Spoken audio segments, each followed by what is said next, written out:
The Marvel films from worst to best, and where to stream them. In May 2008, the recently formed Marvel Studios released its first film, and changed the face of modern cinema. Iron Man wasn't even the highest-grossing superhero film of the year.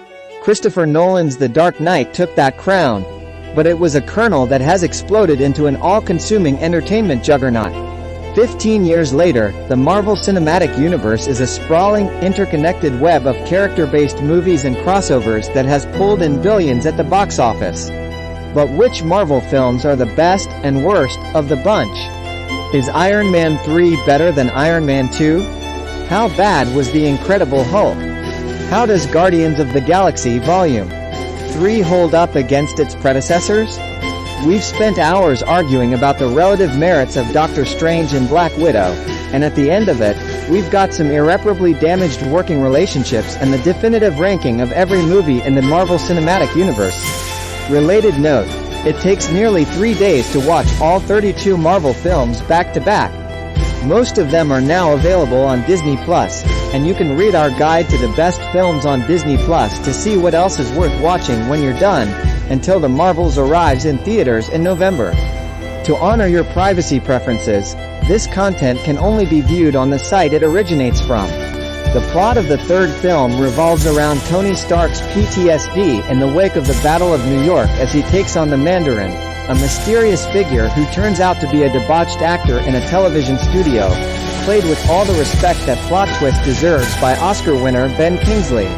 He's also a worthy successor to serve as the face of the MCU's Phase 5. This is the film that's kicking it all off, much in the way Robert Downey Jr. did for Phase 1. Chris Hemsworth's Thor serves as a valuable source of comic relief in many of the more recent MCU movies, but his first outing, in this Kenneth Branagh-helmed film, had a much more serious vibe.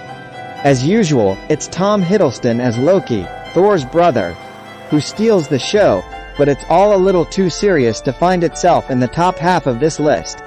While the idea of adapting Marvel's Shang-Chi comic for the big screen was first broached in the early 2000s, it took nearly 2 decades for the film to get there.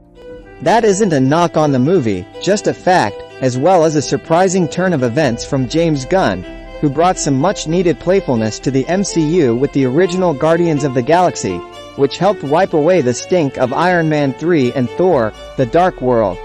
Nearly a decade later, the Guardians are still delivering that same quippy energy that makes the movies seem like a Western one moment and a screwball comedy the next, yet there's an underlying sadness here.